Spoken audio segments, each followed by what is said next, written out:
Clemon beyond the গ্যালারিতে সবাইকে স্বাগত জানাচ্ছি। দেশ বিদেশের খেলাধুলার সবশেষ খবরের বিশ্লেষণ করতে হাজির হয়েছি প্রতিদিনের মতোই।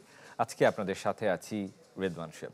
দর্শক নিশ্চয়ই জানেন যে এশিয়ান কাপ কোয়ালিফাইং রাউন্ড চলছে। বাংলাদেশ হংকংয়ে অবস্থান করছে। ফিরতি লেগে মুখোমুখি হবে কালই সন্ধ্যা 6টায় এই ম্যাচটি রয়েছে। বাংলাদেশের অবশ্যই প্রতিশোধের মিশন, কেননা ঘরের মাঠে কিন্তু বাংলাদেশ 4-3 গোলে হেরে গেছে একেবারে শেষ মুহূর্তের গোলে, এবং সেই প্রতিশোধ বাংলাদেশ নিতে পারবে কিনা, দলের সাম্প্রতিক যে অবস্থা তাতে কতটুকু সম্ভব জয়, সেই যদি টিকিয়ে রাখতে পারে বাংলাদেশ, যদি এশিয়ান কাপের সম্ভাবনা টিকিয়ে রাখতে কিন্তু এই ম্যাচে জয়ের একদমই বিকল্প নেই।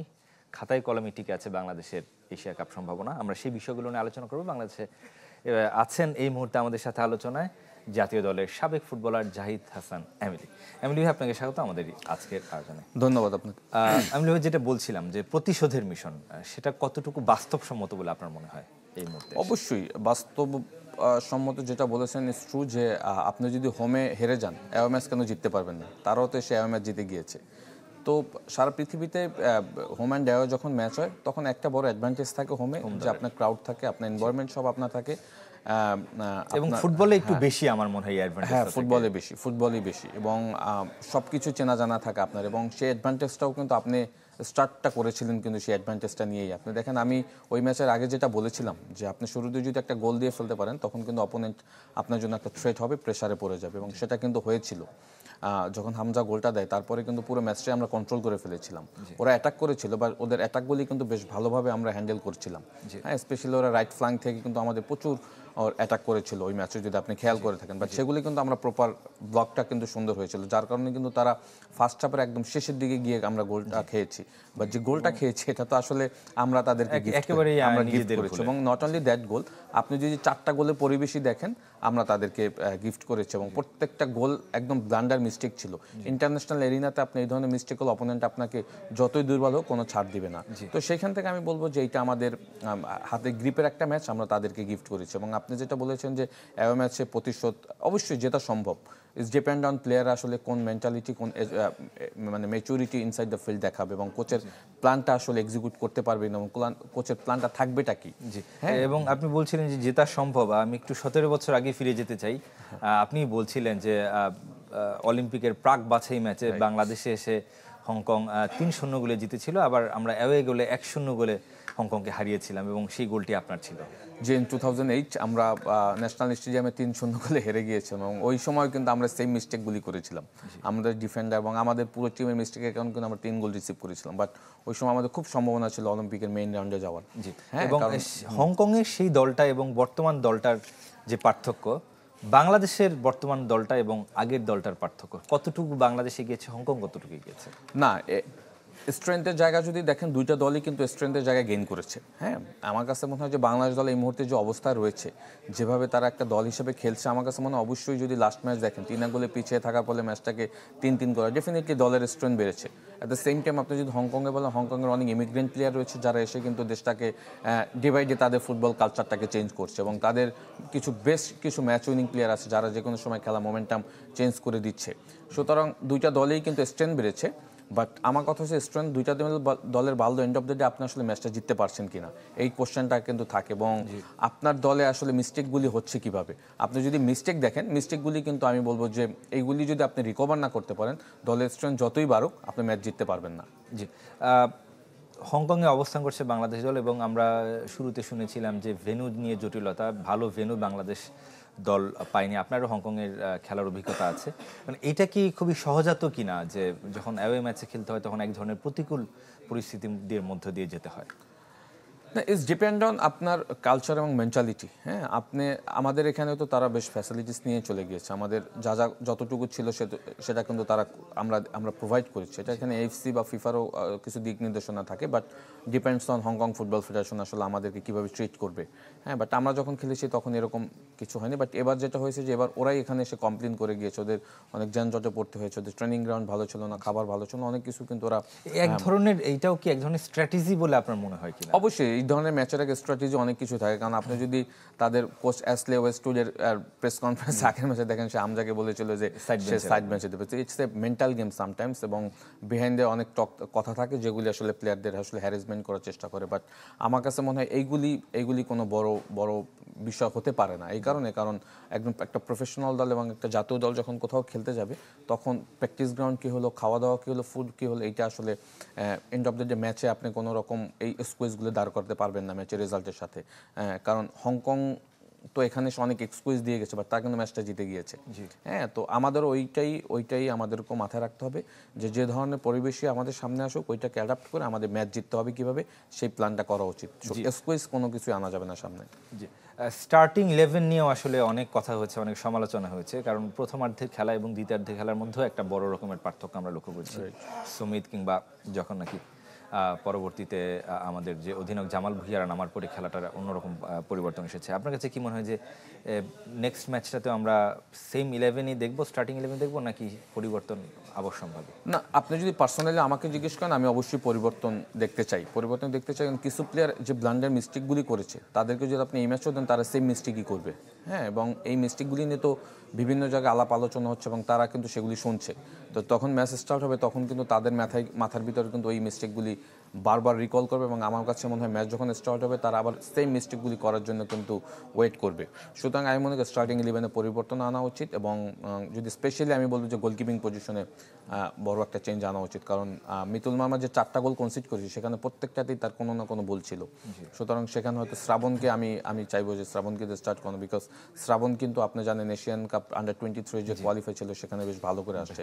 যদিও আমি প্রেফার করতাম জিকো যদি এই দলটার সাথে থাকতো, আমার কাছে মনে হয় সব থেকে ভালো হতো। কারণ জিকো যেভাবে লাস্ট 4-5 বছর বাংলাদেশ দলকে সার্ভিস দিয়ে আসছিল, আমরা মনে করেছিলাম যে আমিনুল ভাই বা বিপ্লব ভাইরা যেভাবে সার্ভিস দিয়ে আসছিল, হ্যাঁ, তারা যেভাবে একটা কন্টিনিউ সার্ভিস হচ্ছে, জিকোকে আমরা ওই লেভেলের মনে হচ্ছিল। কিন্তু আমরা জিকোর একটা অনাকাঙ্ক্ষিত ঘটনার পর থেকে জিকোকে আমরা কখনো স্কোয়াডেই দেখিনি। মানে সেটা বা বাস্তবসম্মত কতটুকু, আমরা সেই বিষয়টা নিয়ে নিশ্চয়ই আলোচনা করবো। আমাদের সাথে একজন দর্শক আছেন। দর্শক, নাম পরিচয় জানিয়ে আপনার মতামত কিংবা প্রশ্ন করবেন।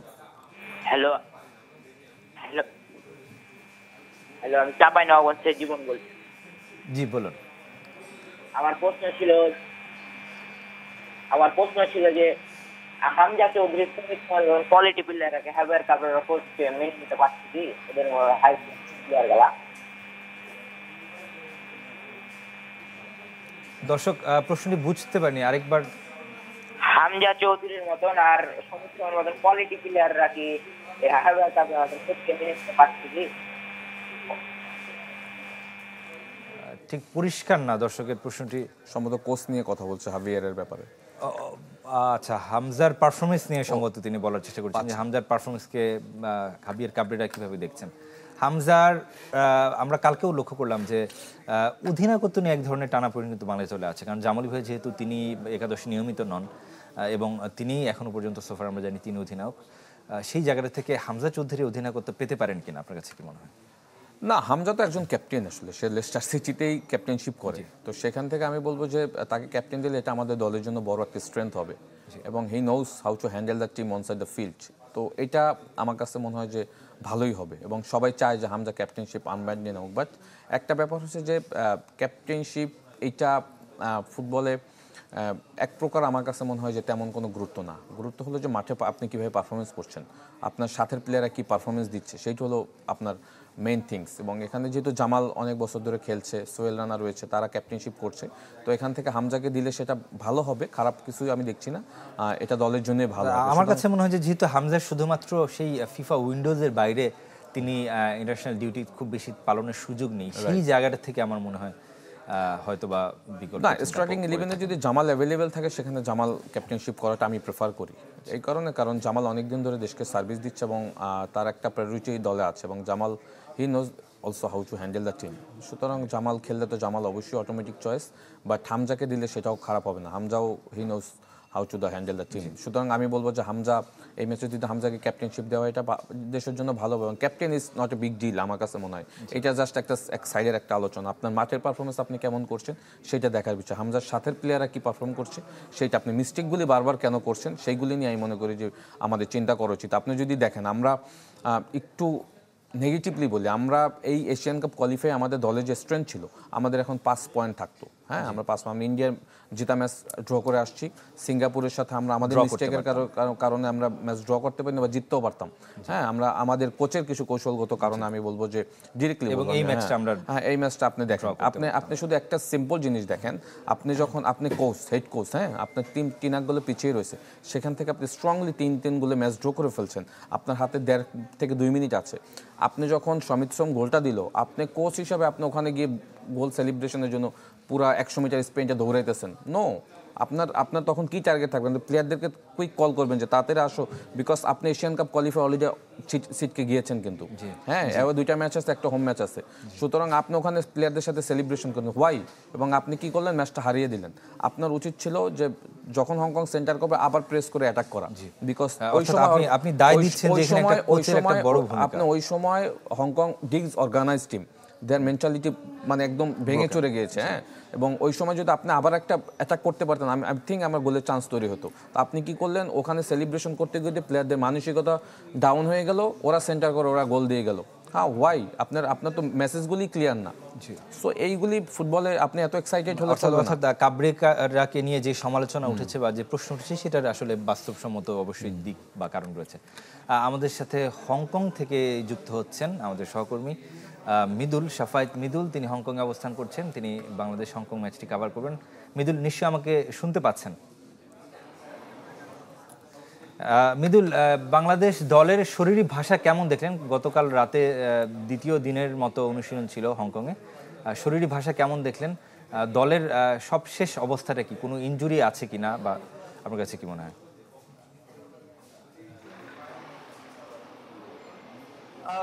আপনি যেমনটা জানেন, আসলে বাংলাদেশ কিন্তু ইতিমধ্যে হংকং এ এসে 2টো সেশন কিন্তু আসলে অনুশীলন করার সুযোগ পেয়েছে, এবং যেই কথাটা আসলে বারবার ফুটবলাররা বলছে, সেটা হচ্ছে তাদের যে অব্যবস্থাপনার কথা এবং মাঠের তারা যেই মাঠ চাচ্ছিল সেই মাঠ না দেওয়া, সেটা কিন্তু একটা যে বিষয়টা ছিল সেটা কিন্তু ফুটবলাররা আসলে মানিয়ে নিয়েছে। আর আজকে যদি আমরা জানি যে বিকেলে সন্ধ্যায় বাংলাদেশের সাথে কাইতাকি স্টেডিয়ামে প্রথমবারের মতো অনুশীলন করার সুযোগ পাবে, এবং সেই অনুষ্ঠানটা কিন্তু সন্ধ্যায় আগে প্রেস মিট, তারপরে অনুশীলন করবে বাংলাদেশ। তবে আমি যতটুকু জানি যে এই ম্যাচে অন্তপক্ষে ফরমেশন বলেন এবং শুরুর একাদশ বলেন সবকিছুতেই কিন্তু পরিবর্তন আসছে। আপনারা জানেন যে যদি আপনারা জানেন যে গেল ম্যাচে জিতে কিন্তু বাংলাদেশের যে 4টা পরিবর্তন এসেছিল একসাথে, সেই জায়গায় কিন্তু বাংলাদেশের খেলাটা অনেকটাই বদলে দিয়েছিল আসলে, এবং সেইটা মাথায় রেখে কিন্তু এই ম্যাচে যে ফরমেশন আমরা যতটুকু জানি যে 3-5-2 হতে পারে, সেই জায়গায় 5 জন মিডফিল্ডার খেলতে পারে আগামী কালকের ম্যাচে, এবং সেই জায়গায় জায়ান আহমেদ কিন্তু দলে অন্তর্ভুক্ত হতে যাচ্ছেন আমরা যতটুকু জানতে পেরেছি, এবং একসাথে সমিত শমসুর একাদশে থাকবেন। সেই ক্ষেত্রে জামাল ভুঁইয়ারও একটা সুযোগ রয়েছে বাংলাদেশের এই মিডল অর্ডারে। আপনারা জানেন যে বাংলাদেশ যদি আমরা গ্রুপটা দেখি, সেই গ্রুপে কিন্তু 4 দলের মধ্যে বাংলাদেশ সবার নিচে, সবার উপরে কিন্তু হংকং 7 পয়েন্ট, এরপরে কিন্তু আছে সিঙ্গাপুর এবং এরপর ভারত, বাংলাদেশের মাত্র 1 পয়েন্ট। সেই ক্ষেত্রে আসলে অফেন্সিভ খেলা ছাড়া আসলে বাংলাদেশের হাতে কোনো সুযোগ নেই যদি আমরা বলি, কারণ জয়ের বিকল্প কোনো কিছু নেই যদি গ্রুপ চ্যাম্পিয়ন হওয়ার চিন্তা ভাবনা করি কাপেরা করেন। সেই ক্ষেত্রে কিন্তু আরো একটা সমস্যা, সেটা হচ্ছে যদি কাইটাকের যেই আবহাওয়ার কথা বলি, কাইটাক স্টেডিয়াম আপনারা জানেন যে এখানে সবসময় ছাদ বন্ধ করে দেওয়া হয়, তো সেই ক্ষেত্রে 23 ডিগ্রির যেই একটা মাঠে অলওয়েজ শীতাতপ নিয়ন্ত্রিত থাকে, 23 ডিগ্রির মধ্যে খেলতে হয়, সেটা কিন্তু দর্শকের যে আবহটা সেটা কিন্তু প্রচুর পরিমাণে আসলে সাপোর্ট করে কোনো একটা দলকে। সেই জায়গায় কিন্তু আপনি জানেন যে হংকং দল অনেক এগিয়ে থাকবে। এই কাইতাকি স্টেডিয়াম যদি ইন্টারন্যাশনাল ম্যাচের কথা বলি, একেবারে নতুন স্টেডিয়াম, মাত্র একটা ম্যাচ খেলেছে, সেটা ভারতের সাথে হংকং খেলেছিল, এবং সেই ম্যাচে কিন্তু 42,000-এর উপরে দর্শক ছিল হংকং এ। তো আপনি বুঝতেই পারছেন যে কতটা সাপোর্ট পাবে, এবং ইতিমধ্যে কিন্তু এই ম্যাচের জন্য যদি আমরা যতটুকু জানি যে 50,000 আসনের যে স্টেডিয়াম, সেই জায়গায় কিন্তু মাত্র 1.5 ঘন্টা সময় লেগেছে বাংলাদেশ এবং হংকং ম্যাচের যে সেই টিকিট বিক্রি হতে। সো ইতিমধ্যে কিন্তু সব টিকিট সোল্ড আউট, এবং বাংলাদেশের আমরা এখানে কমিউনিটি যারা রয়েছেন তারাও কিন্তু বাংলাদেশ দলকে সাপোর্ট দিতে চাচ্ছেন, এবং বাংলাদেশ দলকে সাপোর্ট দেওয়ার জন্য কিন্তু ইতিমধ্যে তারাও কিন্তু প্রায় 300 থেকে 350 বাংলাদেশি যারা কমিউনিটি রয়েছে তারা তাদের অনেকটা পরিকল্পনা রয়েছে। আমরা তাদের সাথে কথা বলে তারা সাপোর্ট দেওয়ার জন্য যা যা করণীয় বাংলাদেশ দলকে উজ্জীবিত করার জন্য সেটা তারা করবে মাঠে, এবং একসাথে আজকে যখন অনুশীলন থাকবে তখনও তারা যাবে বাংলাদেশ দলকে সমর্থন দেওয়ার জন্য। রিদওয়ান শোয়েব, এই ছিল আমাদের সবশেষ। মৃদুলা, অসংখ্য ধন্যবাদ আপনাকে। হংকং যে একটা ফুটবল লাভিং কান্ট্রি সেটা বোঝা গেল আপনার কথায়। একটা ছোট্ট বিরতির সময় হয়ে গেল ক্লেমন বিয়ন্ড দ্য গ্যালারিতে। কিছুক্ষণের মধ্যেই ফিরছি। কি রয়েছে সেই ম্যাচটা নিয়ে আমরা যেটা বলছিলাম যে অবধারিতভাবেই স্টার্টিং 11-এ পরিবর্তন আসছে এবং আমাদের মিডফিল্ডে যত বিদেশি ফুটবলারদের কথা বলেন, ফাহমিদুল বাদে বাকি যারা আছেন, সমিত সোম কিংবা হামজা, তারা মিডফিল্ডে খেলে থাকেন এবং বরাবরের মতোই বাংলাদেশ মিডফিল্ডে তুলনামূলকভাবে আপনি যদি অ্যাটাকিং বলেন কিংবা ডিফেন্স বলেন কিংবা গোলকিপারের কথা বলছিলেন, সেখান থেকে কিছুটা শক্তিশালী। বাকি জায়গাগুলোতে যে দুর্বলতাগুলো আছে সেটা কি যথেষ্ট কি না যে এই মিডফিল্ডের এই শক্তিশালীটা কাটিয়ে উঠতে পারি কিনা? না, যথেষ্ট তো অবশ্যই না, যার কারণে আপনি বারবার গোলগুলি কনসিড করছেন। আপনি যদি লাস্ট ম্যাচে গোলগুলি দেখেন সেকেন্ড গোলটা যদি দেখেন, আমরা বিল্ড আপ করছি কোথায়? হ্যাঁ, বক্সের ভিতরে, আমাদের 6 ইয়ার্ড বক্সের ভিতরে মিতুল, তারেক কাজী, শাকিল আর তপু তারা ছোট ছোট পাস খেলছে এবং যখন অপোনেন্ট প্রেস করছে আপনি কি করছেন? মিতুল বলটা যখন লেফট ফ্ল্যাঙ্কে দিল তখন ওখান থেকে তাদের রাইট ব্যাক প্রেস করে কিন্তু ওইটাই গোল হলো। হ্যাঁ, তো আপনি অপোনেন্ট যখন ওয়েল অর্গানাইজ টিম, এই ধরনের বিল্ড আপ আপনি করতে পারবেন এবং নেক্সট ম্যাচে আপনার প্ল্যানটা কি থাকবে? আপনি বিল্ড আপ করবেন না ডিরেক্ট লং খেলবেন না কাউন্টার অ্যাটাক খেলবেন? এটা তো ডেফিনেটলি একটা প্ল্যান করবেন। এই ম্যাচের প্ল্যান কিন্তু ডিফারেন্ট হবে। হ্যাঁ, তো সেই প্ল্যানটা প্লেয়ার এক্সিকিউট করার জন্য কোন কোন প্লেয়ারদেরকে আপনি ইউজ করবেন?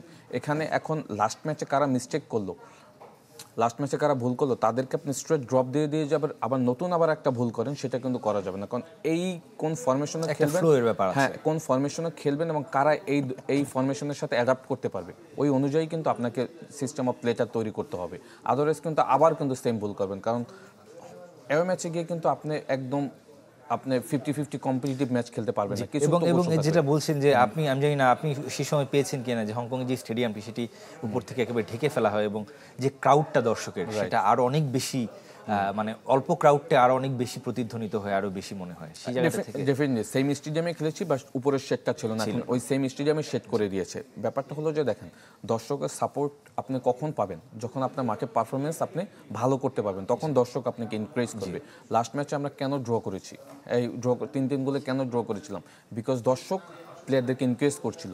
3 গোলে পিছিয়ে পড়ার পরও দর্শক কিন্তু সরি কোনোভাবে কিন্তু কোনো রকম হতাশ করেনি, তারা সাপোর্ট দিয়েছে, প্লেয়াররা কিন্তু তাদের পারফর্ম করেছে। সো হংকংও সেম, যখন দেখবেন যে ফার্স্ট হাফে একটা গোল দিয়ে দিবে তখন কিন্তু তাদের দর্শক আরও এনকারেজ করা শুরু করবে এবং তাদের হোম ম্যাচে তারা ইন্ডিয়াকে 1-0 গোলে হারিয়েছে। এটা তো তাদের জন্য বড় একটা স্ট্রেংথ, ইন্ডিয়ার মতো দলকে হারিয়েছে। সুতরাং সেখানে তো তারা আজকে অবশ্যই চাইবে তারা ম্যাচটা জিততে, কারণ আজকে তারা জিতলে তাদের কিন্তু 10 পয়েন্ট হয়ে যাবে। হ্যাঁ, বিকজ তাদের 6-7 পয়েন্ট অলরেডি মোটামুটি ভাবে তারা কনফার্ম হয়ে যাবে। সুতরাং এই এত বড় তারা তো সুযোগ হাতছাড়া করবে না। তো আমাদের যেটা করতে হবে যে আমরা কাউন্টার অ্যাটাকে যদি ফার্স্ট হাফে একটা গোল দিয়ে দিতে পারি তখন কিন্তু আমাদের খেলার কৌশলটা চেঞ্জ হবে। এবং আমি মৃদুলের যে সিস্টেমটা কিন্তু হয়তো 3-5-2-তে স্টার্ট করে 5টা মিডফিল্ডার নিয়ে, এভাবেই হওয়া উচিত। হ্যাঁ, আমাদের যেহেতু স্পিডের সামনে কিছু প্লেয়ার হচ্ছে, ফাহমিদুল, রাকিব, তারপরে আপনার ফাহিম, এই ধরনের প্লেয়ারদেরকে ইউজ করতে হবে যারা কুইক কাউন্টার অ্যাটাকে ওখানে গিয়ে অপারেট করতে পারে। এবং পিছন থেকে মুরসালিন যেহেতু একজন পিওর গোল স্কোরার, হামজা যেহেতু গোলের ভিতর রয়েছে, সমিত সোম গোল করেছে, এটা কিন্তু আমাদের জন্য বিশাল একটা প্লাস পয়েন্ট যে 3 জন মিডফিল্ডারের ক্রিয়েটিভ প্লেয়ার আমাদের দলটাকে গোল করেছে, কারণ আমাদের দলে তো স্ট্রাইকার নাই। সুতরাং এদেরকে বেস করে কিন্তু এবং গোল খরাটা কিন্তু কেটেছে, যদি আমরা হেরেছি গোল খরাটা কেটেছে আমাদের সময় একদম শেষের দিকে। অর্থাৎ আপনি বলতে যাচ্ছেন যে একটা কাউন্টার অ্যাটাক নির্ভর খেলা হয়তো বা হতে পারে এবং মিডফিল্ডটাকে একেবারে অবশ্যই অপোনেন্টকে বেস করে কিন্তু আপনাকে সাজাতে, এবং যেহেতু আপনি ম্যাচ খেলছেন। জি, অসংখ্য ধন্যবাদ আপনাকে। দর্শক, ক্লেমন বিয়ন্ড দ্য গ্যালারি শেষ করতে হচ্ছে এখানেই। ভালো থাকবেন, সুস্থ থাকবেন সবাই।